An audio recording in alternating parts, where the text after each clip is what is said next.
Alright. Never heard any of these companies. Xbox 360 magazine in the UK gave the game a 70. Holy shit, are you kidding me? The UK Xbox 360 magazine gave the game a 70, but strangely enough, the official Xbox 360 magazine, published in America, gave the game a 90 fucking 5. I see a little bit of a discrepancy here, guys. How can you even justify that?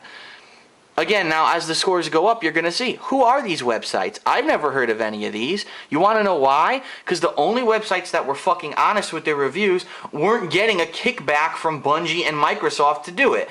And we'll talk about that, but it really disturbs me when you read these kind of reviews and you see these websites that are supposed to be impartial, like IGN, GameSpot, fucking Game Informer. You know, Game Informer has no fucking ties to Bungie. Why did they give the game such a high rating? Well, I'm going to tell you why in a second. I don't get it.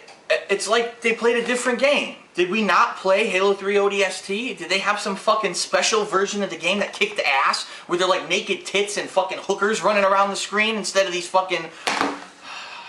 I want to know why all these major gaming websites gave this game such a good review and such a pass, when there were other games this year. Let's start naming them, because let's be honest. A game like Wet, a game like Brutal Legend, a game like, there were games this year that were original releases, meaning they were new IPs that were being launched. They had a great original concept. Some of them did a lot better at executing that concept than others. However, for some reason, these websites seem to be a lot more honest with those reviews. Wet got lackluster reviews from almost everyone. Most gaming sites had the game score in the 70s. We're talking a 1 to 100 scale. Brutal Legend got pretty much in the 80s. Why is it that this game, with no originality whatsoever, basically fucking rehashed gameplay, real boring, bullshit for most of the campaign, repetitive nonsense in an empty city, why did this game get 90s? Some websites I saw gave it 100. 100? You're saying this is the perfect game? Holy fuck. If this game is really a 95, then what score are you going to give a game like Uncharted 2? 37? I mean, what the fuck? Are we just going to blow the scales apart?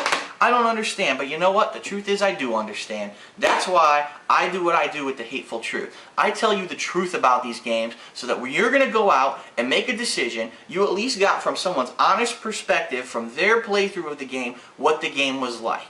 I'm going to tell you right now, Halo 3 ODST is not a bad game, okay? It's not. That's the truth. Don't listen to the fanboys who only have a PS3 who shit all over it. This is not the worst game ever made. However, this is not a $60 game. This is a 6-hour expansion pack and a multiplayer mode that should have been released by itself for much cheaper than $60, plus a little added bonus if you don't already have Halo 3, if you're not a fan of the series and you wanted to try the original multiplayer, this has all the map packs. That's a nice feature, but it's still not a full game. This game should not be anywhere near the 90s of anyone's fucking score whatsoever. Now I'm going to be honest and tell you why you see those scores. I don't work for a gaming company. I don't work for IGN. I don't work for GameSpot. I don't work for anyone. I'm an independent. So I have the ability to be free and honest when I talk about games. Those guys online, they don't have that ability. I'm going to tell you exactly what happened with most of those companies. Those companies were sent a free of charge copy of this game. Most of them probably got 4 to 8 copies because I'm sure they wanted them to attempt to play this online with the firefight mode as well to test it out.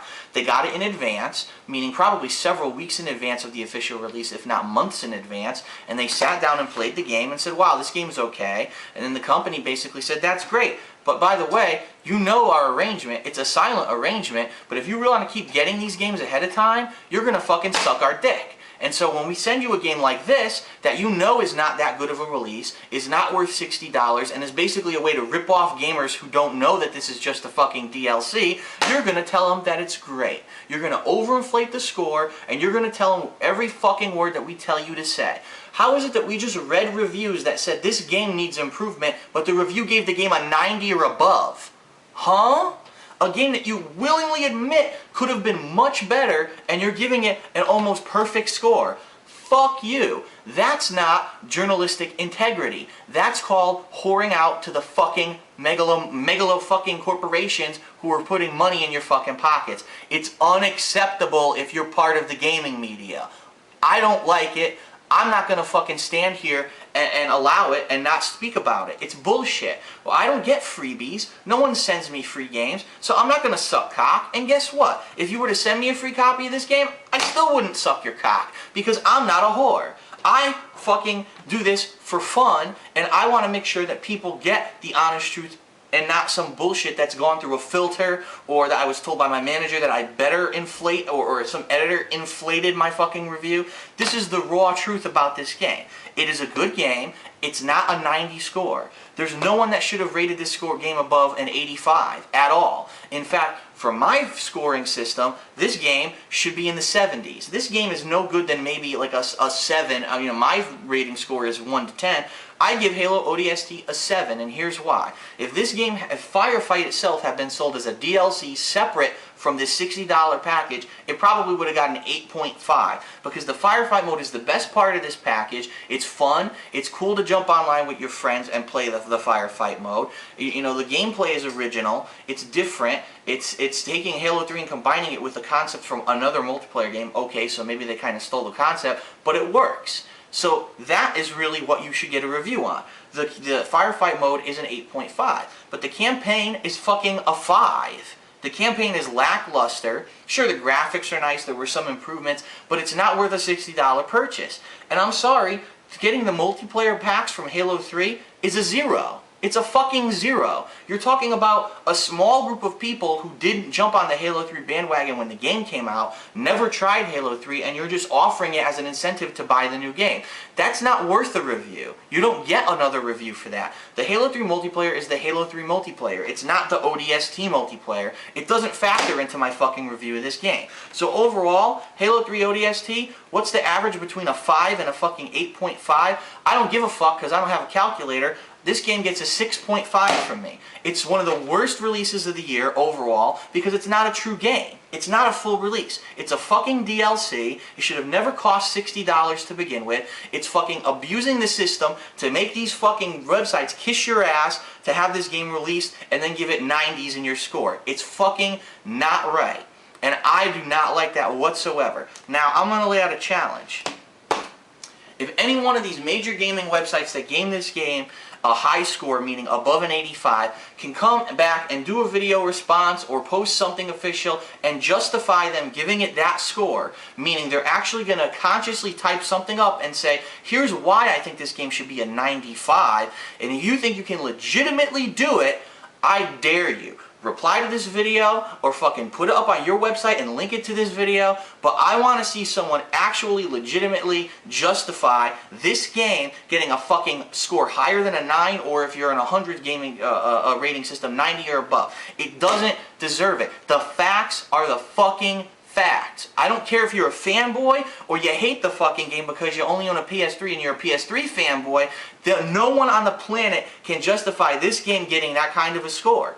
You might have an opinion and say, wow, this is a great game. How can you justify it being almost perfect? It has so many flaws. It's not worth the price tag. It's bullshit. It's overinflated. I'm not going to fucking stand for it. I challenge you to find your integrity again. Come back to me, and then I will fucking bow down and kiss your fucking feet if you can justify that this game is worth it. You know what? I can see 0 responses coming because I know that none of you fucking gaming journalists who fucking gave in, bent over, and took it up the ass from Microsoft and Bungie have the fucking balls to come and do it and be honest like me, because you all are so worried about your money and your jobs and the bad economy. No one's going to come out and admit that any wrongdoing was done. But if you do come out, I can guarantee you something. From now on, if you admit that you fucked up and you gave a bullshit review to this game and you come out and publicly admit it, it doesn't matter if you lose your job because someone's going to fucking hire you, and from now on, everyone in the gaming media is going to read your reviews alone to trust that you're the honest person. So let's see who can man up and fucking do it. I don't think they're going to do it, but let's give them the benefit of the doubt. Let's see if anyone has the balls to come out and admit that they fucked up with their review. It was overinflated bullshit, and now they want to be honest about the game and say it didn't deserve a 90 or above. I'm DSP, it's the Hateful Truth. This is probably the most hateful fucking one ever. As you see, there's no jokes, there's no comedy. It's just pure fucking hate for the bullshit that we have to put up with as gamers, trying to find out honestly the quality of a game, and we have to see that kind of fucking pig barrel horse shit. Fuck you, you stupid motherfuckers, for first of all bribing the gaming media to try to fucking make your game look better. Fuck you, whoever it was that thought that was a good idea. I hope you fucking rot in hell because that's where you deserve to be. And fuck you if you work for one of these major media companies and you went ahead and did an overinflated bullshit fucking review of this game. It doesn't deserve it. This game is a 6.5. Fucking eat it. Typing on fucking instant messenger, dropping shit and play the game. Yo, grab that molten rocket, dude. How you go grab the rocket quick? I want to be in the center. I'm on the third. I want to be on the third. Hell no, you go actually be working. I'm on the third. Go grab the rocket quick. And you know where if they drop them, they're high tide or if they drop them. Here they come.